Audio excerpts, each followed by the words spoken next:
Según Génesis 47, 12, 27, durante la sequía en Egipto, José almacenó y preservó el alimento.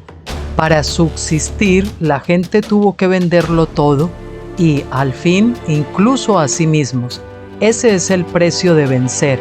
Así es en este tiempo del fin, donde conseguir el alimento para entrar al reino y conquistar nuestra tierra, que es Cristo, formado en nosotros, nos costará renunciar a todo, incluso a nuestra propia vida. Pero a cambio de nuestro todo, tendremos su todo y reinaremos con él. Con ustedes, José. Hola queridos amigos y hermanos, aquí estamos en Ministerios Graneros de José. Y bueno, comenzando mes, comenzando semana. Esta semana se les va a hacer cortita porque vamos a estar publicando hoy y mañana, porque vamos a tomar unos días de descanso hasta el lunes siguiente. Así que nada, aprovechen para ponerse al día con algunos audios que tengan pendientes o para reescuchar aquellos otros que les parecieron de particular importancia o interés. Y bueno, ya saben que estamos los lunes y los martes estudiando el capítulo 7 del estudio comentario bíblico de Apocalipsis del Dr. Stephen Jones, que estudia los capítulos 17, 18 y 19, que acaba pues con el apresamiento de la bestia.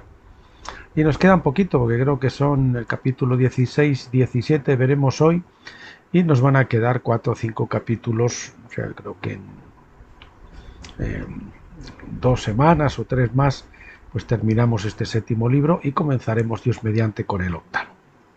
Bueno, vamos allá, capítulo 16, la novia está lista.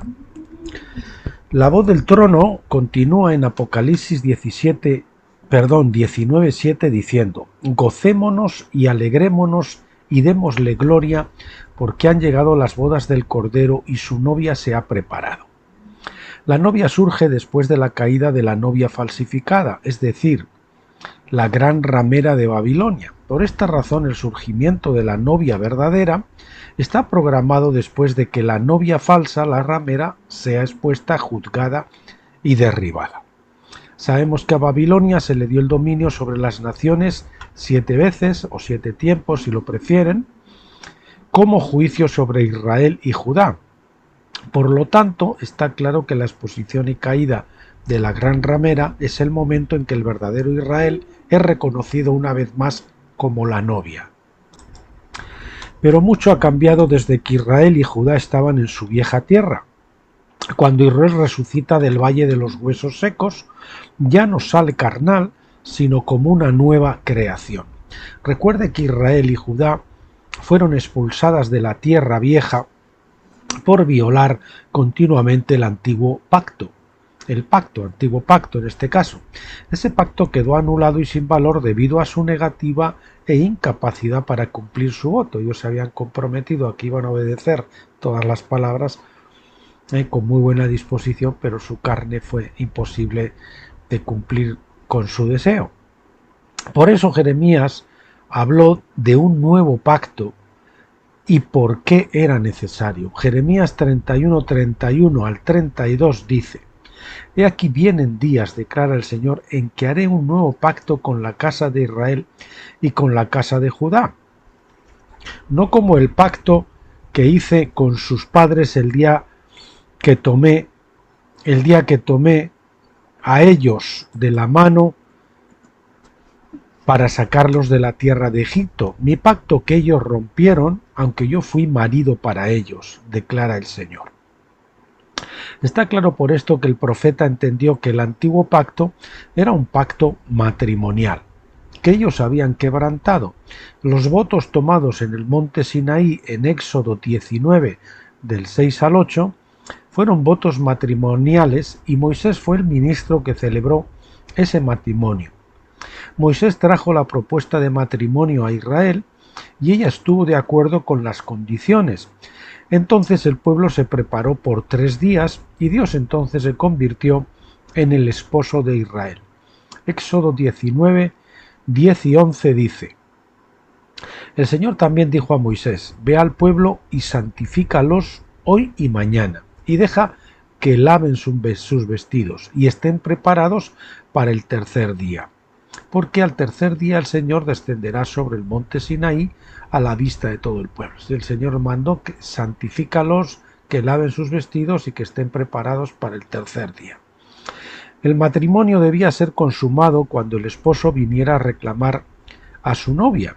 Este fue el día que luego se conocería como Pentecostés, el día en que Dios pronunció los 10 mandamientos.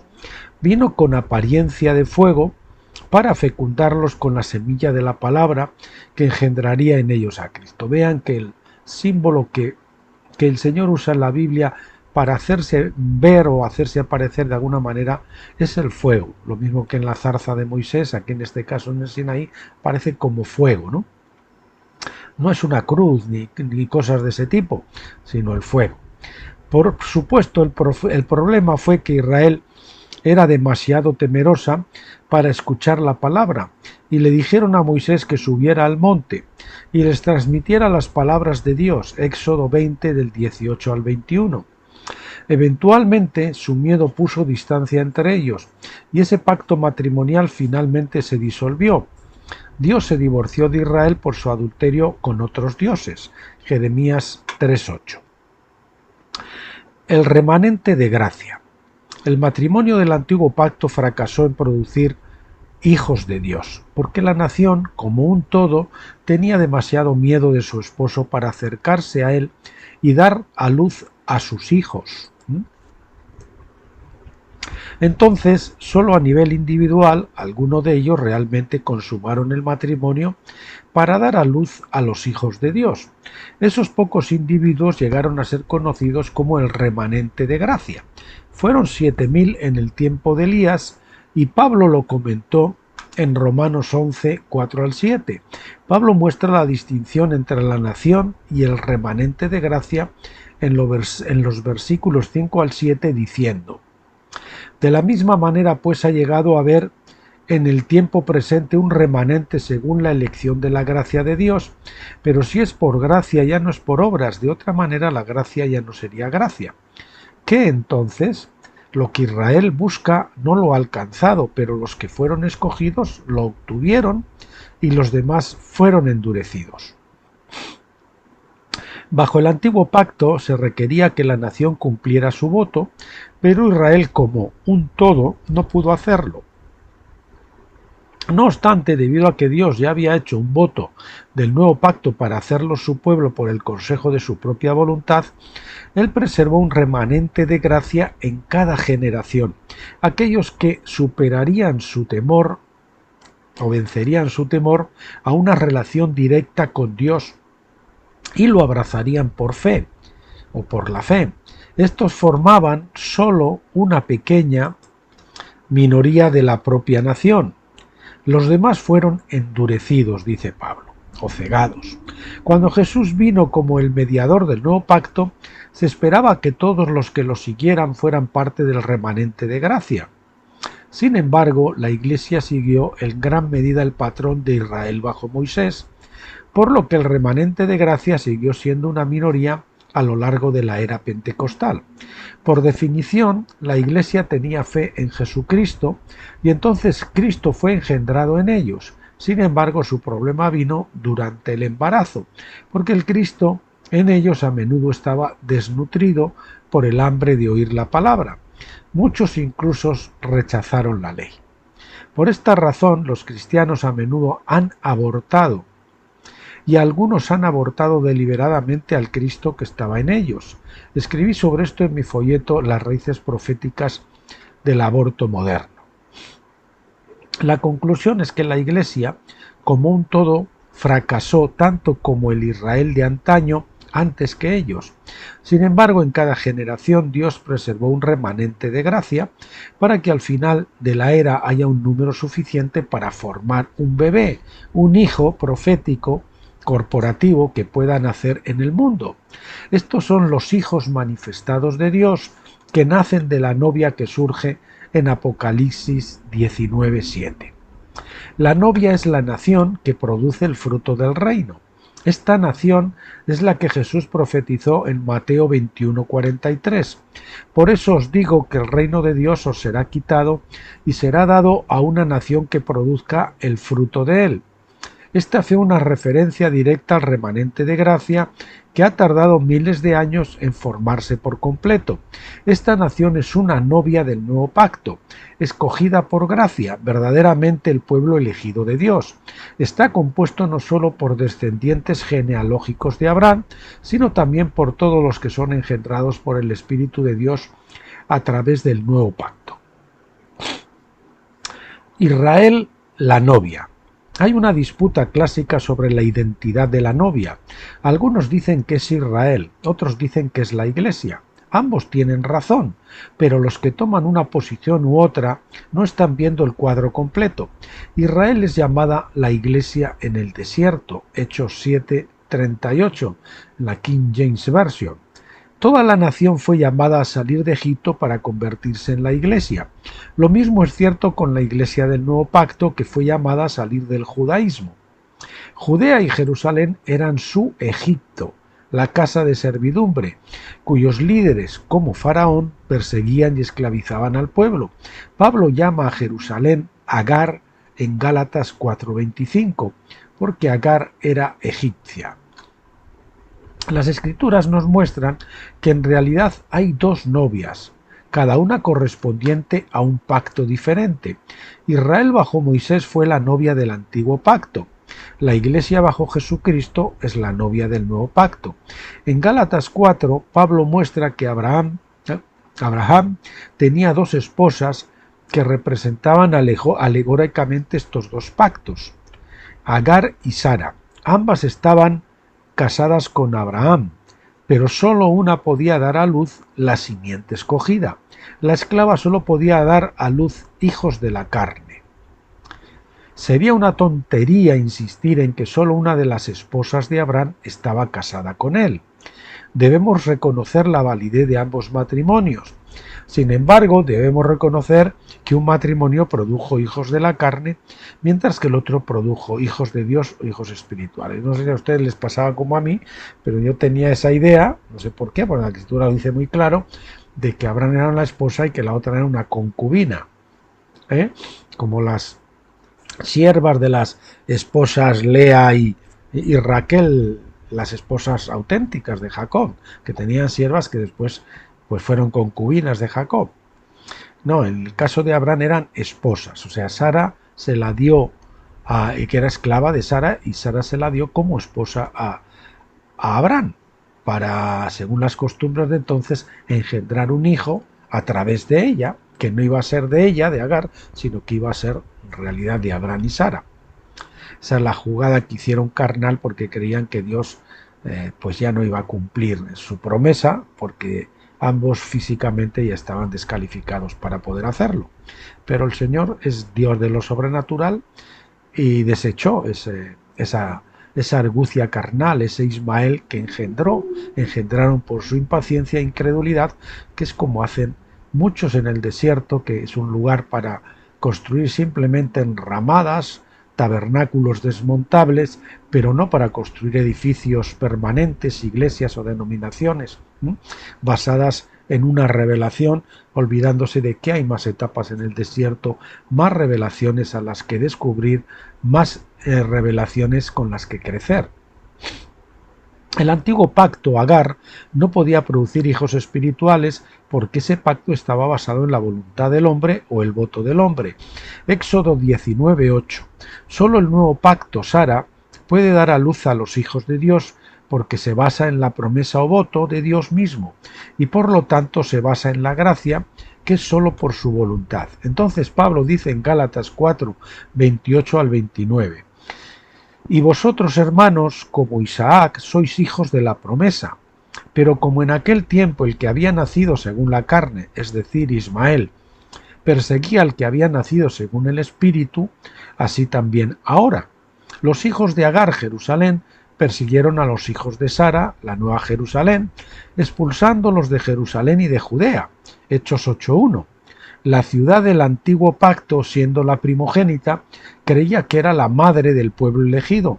No les gustaba que naciera otro hijo de una madre diferente y por un pacto diferente. Sabían con razón que este hijo espiritual del nuevo pacto era su competidor por herencia. ¿Quién es Israel? Las escrituras siempre llaman a Israel a una nación, o llaman a Israel una nación, nunca una raza. De hecho, la nación de Israel, aunque dirigida por 12 tribus, que eran descendientes directas de los hijos de Jacob, descendientes directos de los hijos de Jacob, también incluía a muchos de otras naciones. Había miles en el campamento de Abraham, incluso antes de que tuviera un solo hijo, cuando envió a 318 hombres nacidos de su casa, dice Génesis 14:14, para derrotar a los reyes de Sinar.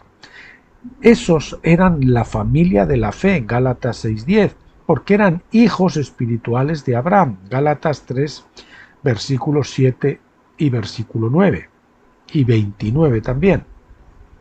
A lo largo de los siglos, aquellas familias que no eran literalmente de la simiente de Abraham, en realidad formaron la mayor parte de la nación de Israel.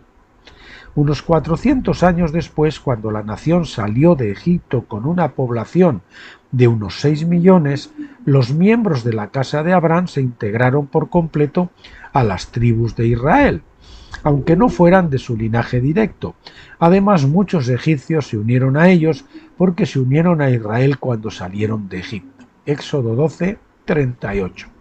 Como no había tierra reservada para una tribu de egipcios en la tierra de Canaán, es evidente que estos egipcios se convirtieron en miembros de la tribu de su elección. Algunos se meterían en la tribu de Leví, otros en la de Judá, otros en la de Benjamín, depende. Lo que ellos eligieron o donde les dijeron, les permitieron meterse. La ley nunca excluyó a las personas de otras naciones, sino que animó a Israel a ser una luz para las naciones y una bendición para todas las demás naciones. Eventualmente, por supuesto, la nación de Israel fue divorciada y enviada fuera de la casa de Dios, que es la vieja tierra, a la tierra asiria. O sea, la casa donde tenían la casa conyugal del Dios y de Israel, era la vieja tierra, hoy de Palestina, que se llama, ¿no?, de Israel y Judá en aquellos tiempos, y entonces fueron desterrados, echados de la casa a la tierra de Asiria. Pero cuando Dios prometió volver a reunirlos, dijo a través del profeta en Isaías 56:8, el Señor Dios que reúne a los dispersos de Israel declara, aún les reuniré otros a los que ya están reunidos. Al final, Israel bajo el antiguo pacto fracasó no solo en seguir a Dios por sí misma, sino que tampoco dispensó las bendiciones de Dios a todas las naciones. Bajo el nuevo pacto Jesús dio a sus discípulos la gran comisión, Mateo 28, 19 al 20, que era esencialmente para cumplir el pacto abrahámico que los hijos de la carne se habían negado a cumplir. La gente, esto está en negrita, lo he subrayado en negrita, lo he resaltado en negrita y además subrayado, la gente ha tratado de distinguir entre Israel y la Iglesia porque piensan que Israel estaba limitada a una genealogía particular, sin darse cuenta de que la mayoría de los israelitas ni siquiera eran descendientes físicos de Abraham, Isaac o Jacob. Eran una nación, no una sola genealogía. De hecho, la meta era que todos los hombres se convirtieran en hijos de Abraham por la fe, independientemente de su genealogía. El plan divino no estará completo hasta que toda la humanidad se convierta en ciudadanos israelitas. En los días de Jesús, la Iglesia fue iniciada principalmente por personas de Judea y Galilea y unos pocos griegos. Debido a la gran rebelión de Judá contra su rey legítimo, la mayor parte de esa nación fue cortada como mandaba la ley en Levítico 17:4. Aunque fueran la mayoría, fueron cortados porque el príncipe de la tribu era Jesús y los que le siguieron. Aquellos que apoyaron a Jesús como el heredero se convirtieron en el remanente de Judá reconocido por Dios. Los otros eran los higos malos, no reconocidos por Dios, y por lo tanto lo que los hombres ahora llaman la Iglesia era en realidad la tribu o nación de Judá. A esto se agregaron muchas otras naciones a medida que llegaron a creer en Jesucristo y a apoyar su reclamo al trono de Judá y del mundo. Desafortunadamente, la Iglesia misma degeneró con el tiempo y así llegó a haber una distinción entre la Iglesia como un todo y el remanente de gracia dentro de ella. Como Ismael y los judíos, la Iglesia ha perseguido al remanente de gracia. Las inquisiciones prueban que la Iglesia de Roma era otra religión carnal que manifestaba el espíritu de Agar e Ismael en lugar del de Sara e Isaac. Entonces, al final de la era, la verdadera novia que emerge en Apocalipsis 19:7 no es toda la Iglesia, sino el remanente de gracia que ha emergido de su tiempo de persecución a manos de los hijos de la carne. Estos que se atreven a salir fuera del campamento, a dejar las denominaciones y a tratar de conseguir, siguiendo a la cabeza, ser vencedores. Esta novia Sara es el nuevo pacto y la nueva Jerusalén, Gálatas 4 del 24 al 25, cuyos hijos son los engendrados por el Espíritu. La novia es ciertamente Israel, pero no podemos limitar este término a aquellos que son israelitas por nacimiento carnal. Por esta razón, como ya hemos visto, los vencedores, es decir, el remanente de gracia, se describen en Apocalipsis 5 del 9 al 10 como personas de toda tribu y lengua y pueblo y nación. No son solo israelitas o judaítas. Todos son israelitas que han seguido los pasos de Jacob y en su búsqueda para convertirse en israelitas. Todos los que han seguido los pasos de Jacob en su búsqueda para convertirse en israelitas. Como Jacob, han caminado por fe y finalmente han luchado con Dios y vencido. Y vencieron. Se encontraron cara a cara con una nueva revelación de la soberanía de Dios, llevan el testimonio de Israel, Dios gobierna. Promesas menores y mejores. Si buscamos un precedente del antiguo pacto, donde Dios se casó con Israel en el Sinaí, vemos que los primeros esponsales en realidad tuvieron lugar 430 años antes, cuando Dios le dio la promesa a Abraham. Si bien esta promesa también podría incluir el tiempo que se remonta hasta Adán, es mejor pensar en la promesa a Abraham como el verdadero compromiso de la nación que estaba por venir de él. Génesis 12 del 1 al 3 dice que Abraham debía dejar la casa de su padre, lo cual era normal en un matrimonio. Dios debía bendecir a su esposa, honrarla, engrandeciendo su nombre y dándole hijos. También debía hacer que ella fuera una bendición para los demás. Asimismo, debía protegerla de las maldiciones de los demás, diciendo: al que te maldiga, yo lo maldeciré. Esos son los elementos principales en un compromiso. El matrimonio real en los días de Moisés cumplió esas promesas de manera carnal, pero no de la manera que Dios realmente tenía en mente. Israel aumentó en número, pero sus hijos eran carnales, no espirituales. La verdadera promesa era dar a luz a los hijos de Dios, pero el antiguo pacto produjo solo hijos carnales. Su casa era Canaán, una herencia de tierra terrenal. Esto era diferente del país y la ciudad que Abraham realmente buscaba, como nos dice Hebreos 11:16, mientras que habitó como extranjero en la tierra prometida como en tierra ajena, Hebreos 11:9. Aunque Abraham vivió en Canaán, murió en la fe sin recibir las promesas, Hebreos 11:13. El libro de Hebreos aclara que su fracaso en recibir la promesa no se debió a su falta de propiedad de la tierra en Canaán, sino a que buscó una patria mejor, es decir, celestial. Hebreos 11:16. En otras palabras, la verdadera herencia era mejor que Canaán.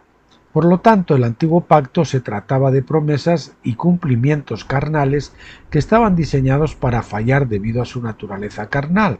Por el contrario, el nuevo pacto se trataba de mejores promesas y mejores cosas.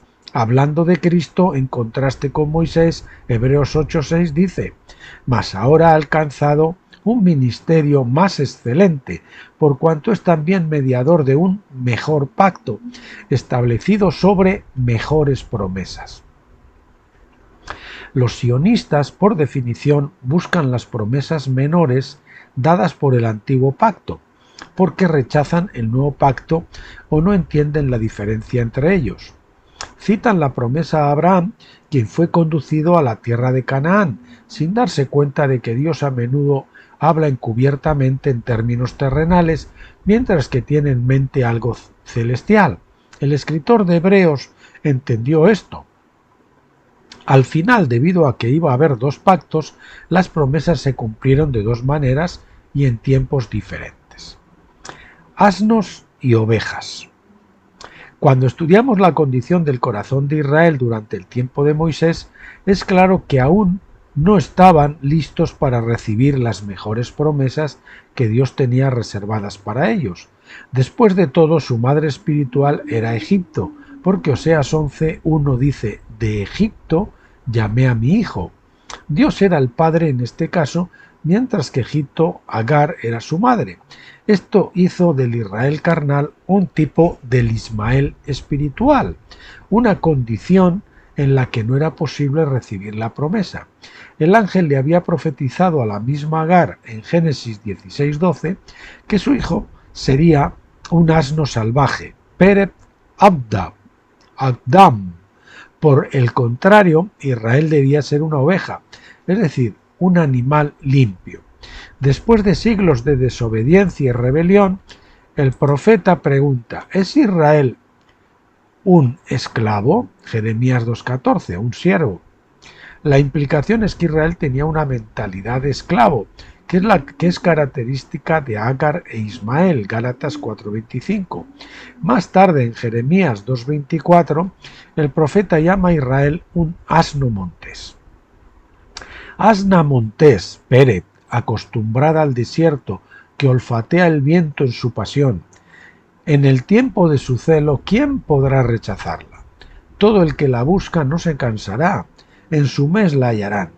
En otras palabras, Israel era un asno salvaje o un Ismael espiritual. Nacido en Egipto, el padre de Israel no era el problema era la madre de Israel. Por eso Israel tuvo que ser redimido por el Cordero Pascual para pasar de asno a oveja, espiritualmente hablando.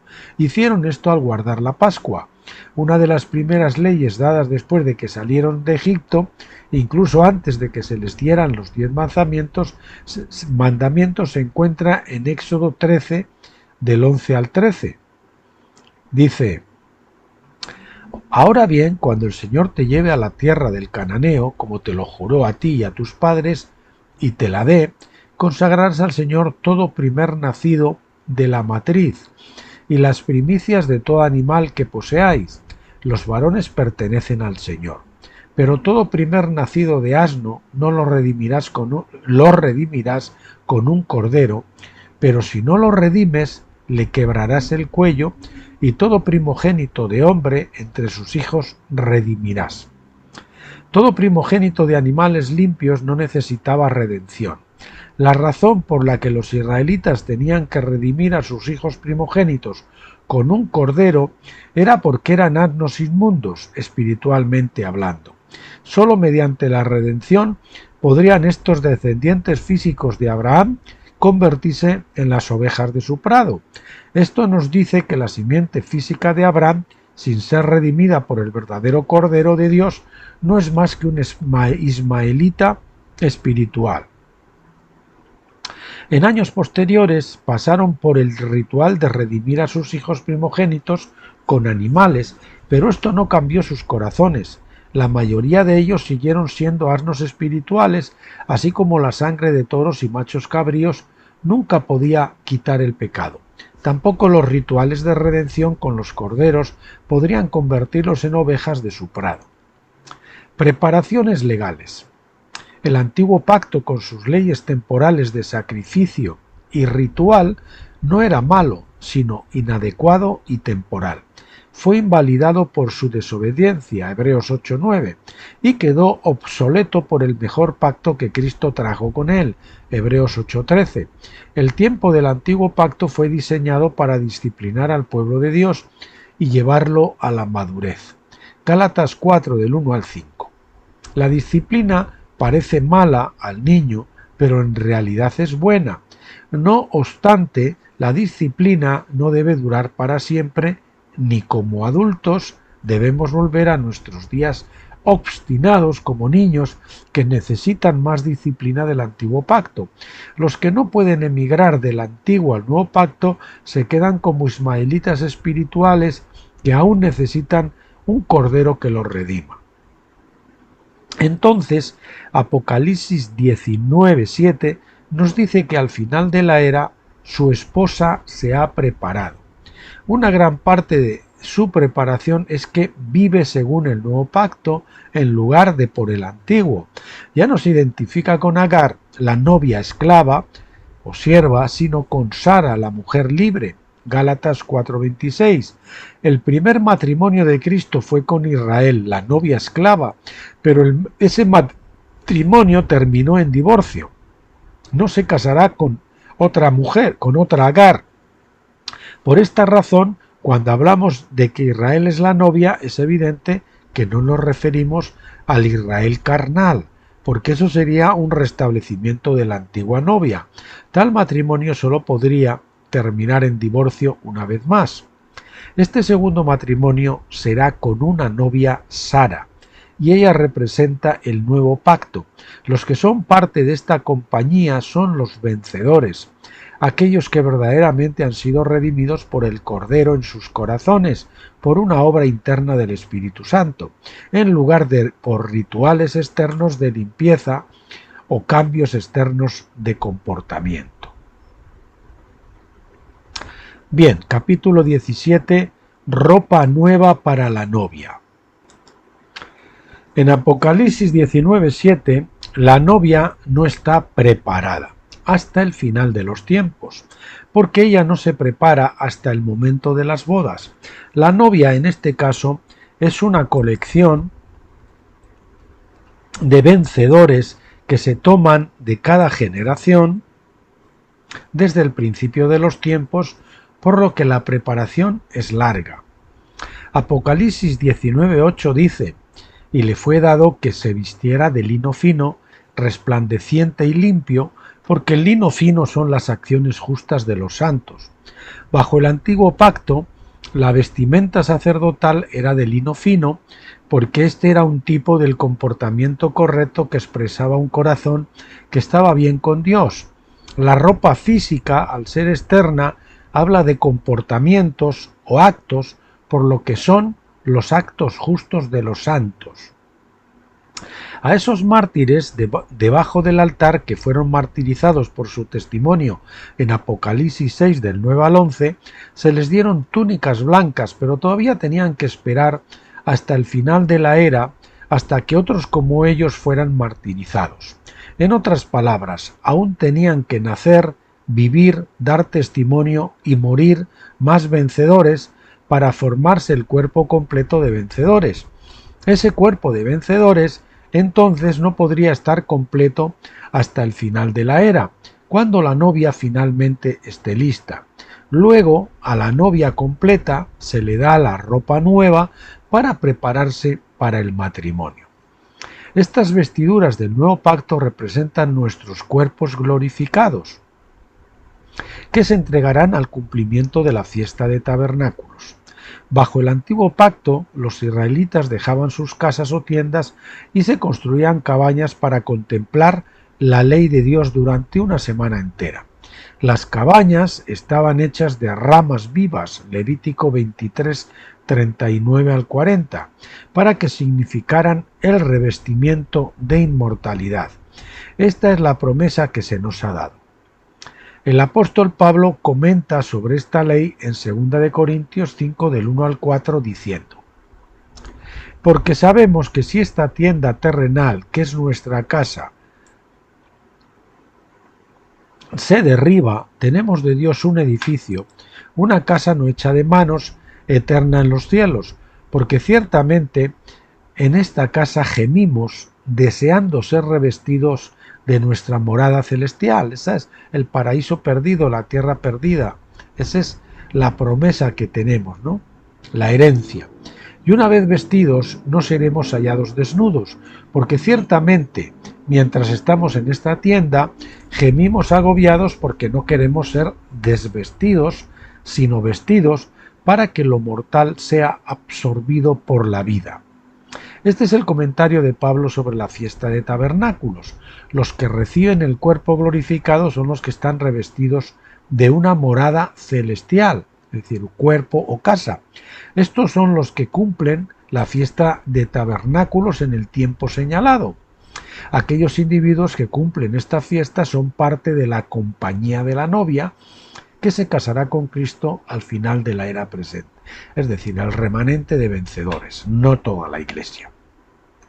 Como veremos más adelante, cuando estudiemos Apocalipsis 20, primero debe ocurrir una resurrección para devolver a la vida a todos los vencedores de las eras pasadas, reuniéndolos como un solo cuerpo al final de la era. La cena de las bodas. Apocalipsis 19:9 concluye esta sección acerca de la novia diciendo: y me dijo, escribe, bienaventurados los que están invitados a la cena de las bodas del Cordero. Y él me dijo, estas son las palabras verdaderas de Dios. El Nuevo Testamento tiene mucho que decir sobre el privilegio de ser invitado a la boda. En Mateo 22, del 2 al 14, Jesús contó una parábola sobre la fiesta de bodas, diciendo: el reino de los cielos se puede comparar con un rey que dio un banquete de bodas para su hijo, y envió a sus siervos a llamar a los que habían sido invitados a las bodas, y no quisieron venir. Pero ellos no hicieron caso, y se fueron, uno a su granja, otro a su negocio, y el resto se apoderó de sus siervos y los maltrató y los mató. Pero el rey se enfureció y envió sus ejércitos y destruyó a aquellos asesinos y prendió fuego a su ciudad. Esta parábola estaba dirigida a los judíos, que fueron los primeros en recibir la invitación, pero que se negaron a venir. Peor aún, maltrataron y mataron a los profetas que habían sido enviados con la invitación. Aunque esta parábola en particular no menciona el hecho de que también mataron al propio hijo, como en Mateo 21:39, está claro que Jesús estaba dando las razones de la destrucción de Jerusalén, o las razones para la destrucción de Jerusalén que estaba en el horizonte. En este caso, dicho salvo, precisamente por el rechazo del Mesías.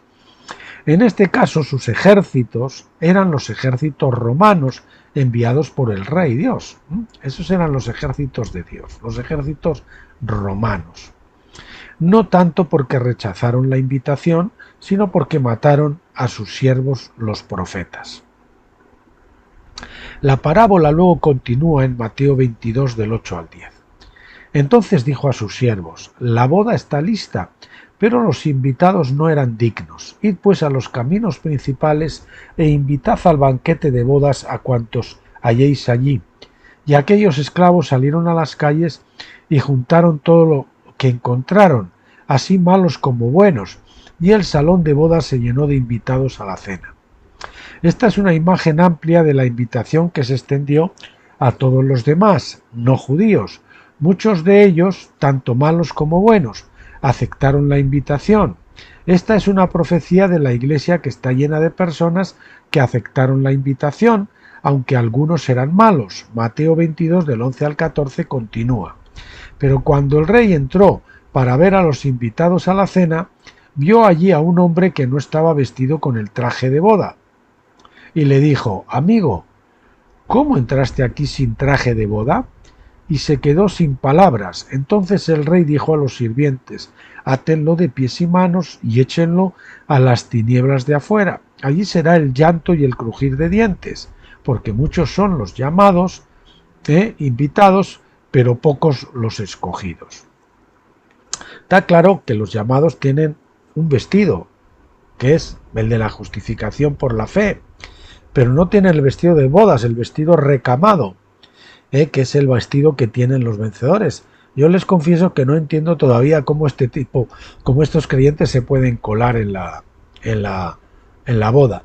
Y también les confieso que todavía no entiendo. Yo entiendo que las vírgenes, tanto sensatas como insensatas de la parábola, las 5 vírgenes sensatas y las 5 insensatas, pues bueno, todas se duermen. Es decir, no son vencedoras. Y son el cortejo que luego acompaña al novio a ir a la casa de la novia. Pero yo entiendo que la novia es otra. Yo todavía les confieso que estoy orando para que el Señor me muestre si los invitados a la boda y la novia son los mismos, o hay una diferencia. Yo todavía eso no lo he visto. Y le he preguntado a Stephen Jones y no me ha querido contestar. O por lo menos, no sé por qué. No sé si es que él no lo sabe tampoco, o no sé si es que él lo sabe, pero dice, bueno, si tú no lo sabes, busca y escudriña, y cuando sea el momento, pues Dios te lo revelará. Se lo dejo ahí, por si alguno me puede ayudar en ese asunto. Los malos que asistieron a la boda fueron los que no estaban vestidos de boda. Bueno, volviendo a lo que les estaba comentando, según Witness Lee, entiende que la lámpara es el espíritu, lógicamente, y las vasijas, es decir, lo que tienen la reserva, son los que no solamente tienen la justificación en la fe, sino que también han recibido el bautismo del Espíritu Santo. Es decir, tienen aceite también en la vasija. O sea, tenemos ahí que en los invitados o los llamados o a la boda pueden ser el atrio de la Pascua y el atrio intermedio de Pentecostés, pero el atrio intermedio de la Pascua ni siquiera son invitados, entran a la boda. Y en cambio los otros sí entran, pero como invitados, y quedan los del atrio de tabernáculo, los vencedores, como la esposa, como la novia. A él se lo dejo también por si me ayudan y reciben revelación y la quieren compartir conmigo. Bien, repetimos esto por la interrupción. Los malos, entre comillas, que así les llama en la parábola, que asistieron a la boda fueron los que no estaban vestidos de boda, aunque habían aceptado la invitación. El vestido recamado, que decía Witness Lee también, es el vestido de las obras. No basta solamente la fe, sino están las obras. Pero no las obras muertas, sino las obras, el oro, la plata y las piedras preciosas, no la madera, el heno y la hojarasca. Bien, fueron rechazados. Aunque habían aceptado la invitación, queriendo seguir a Jesucristo y darle honor, fueron rechazados. Muchos han interpretado que esto significa que no eran verdaderos cristianos, y cada denominación presenta sus propios criterios sobre cómo ser un verdadero cristiano. Ciertamente hay muchos miembros de la Iglesia que no son verdaderos cristianos, pero la parábola nos dice que estos fueron echados fuera por no tener ropa de boda adecuada. Así es como la parábola está ligada a Apocalipsis 19:8, porque uno debe estar vestido espiritualmente con lino fino, resplandeciente y limpio, que ya saben que es las azunas justas de los santos. Es decir, los que han obedecido al Señor y han hecho las obras que el Señor les ha mandado a hacer. Los que no estén vestidos adecuadamente serán expulsados. Esto muestra que el tiempo de la fiesta de bodas no es el tiempo para la restauración de toda la humanidad. De hecho, como veremos en Apocalipsis 20, la primera resurrección se limita a los vencedores, quienes por definición están debidamente vestidos de lino fino. Algunos creyentes entonces serán expulsados. Es decir, se quieren meter, pero el Señor les dice fuera. Ya digo, yo no sé cómo se les permite ni siquiera entrar, pero bueno, la palabra dice así. Yo desde luego no tengo revelación más que la que les he dicho. En otras palabras, para asistir a esta fiesta de bodas, uno debe estar revestido del cuerpo glorificado. En este caso, Stephen Jones no dice que son las obras, sino el cuerpo glorificado, pero ese ya en ese caso sería propiamente la novia, no esos invitados que pueden tener el vestido recamado, el vestido de las obras, sino que además de ese tienen el cuerpo glorificado. Algunos creyentes entonces serán expulsados. En otras palabras, para asistir a esta fiesta de bodas uno debe estar revestido del cuerpo glorificado, experimentando la fiesta de tabernáculos. El problema es que la mayoría de los cristianos saben poco o nada acerca de esta fiesta y por lo tanto no están preparados. Piensan que el requisito es aceptar la invitación como uno de los llamados, cuando en realidad ese es solo el primer paso. Llamados, escogidos y fieles, dice en otro lado. O sea que también podríamos ver los tres pasos. Stephen no lo dice aquí. Llamados, primer paso, escogidos, segundo paso, y fieles, el tercer paso. Aceptar la invitación es vivir la Pascua. Escuchar la palabra y crecer en madurez espiritual a través del Espíritu Santo es experimentar Pentecostés. Recibir la vestidura celestial, es decir, el cuerpo glorificado, es experimentar tabernáculos. Los que no asistan al banquete de bodas, junto con los que sean expulsados, permanecerán en las tinieblas de afuera. O sea, hay dos grupos que permanecen en las tinieblas de afuera, que no entran al reino, hasta que no maduren, vestidos con sus ropas mortales hasta la resurrección general, 1000 años después. No serán enviados al infierno, ni los creyentes perderán su salvación, pero tampoco tendrán el honor de gobernar con Cristo como inmortales. No solo gobernar, sino como inmortales durante la era de tabernáculos en el reino. Permítame que subraye la palabra gobernar y también inmortales, porque son dos cosas muy importantes que se pierden los que no alcancen a vencer. El mensaje a las 7 iglesias en Apocalipsis 2 y 3 amonesta a los creyentes mismos a vencer. Estos son los secletos, los elegidos en la parábola de Jesús. Los que venzan serán recompensados. Los que no venzan tendrán que esperar hasta más tarde. 1000 años más tarde, nada menos. Bueno, pues hasta aquí hoy. El próximo día, Dios mediante, o sea, mañana, veremos el capítulo 18, el espíritu de profecía, y vamos a ver, sí, es cortito, nos dará tiempo también a ver el capítulo 19, la palabra verdadera sobre un caballo blanco, y nos quedarán el 21, 22 y 23, que los veremos la semana siguiente, un día 2 y otro 1 solo, porque uno de esos es bastante largo. Bien, pues les dejo, queridos amigos y hermanos, espero que hayan disfrutado de esta revelación maravillosa, y les reitero, si alguno tiene revelación en esa parte que hemos comentado antes de esa parábola y de los invitados y la novia, si son lo mismo o no son lo mismo, pues que me lo hagan saber. Pásenlo bien, que Dios les bendiga y nos vemos mañana, Dios mediante.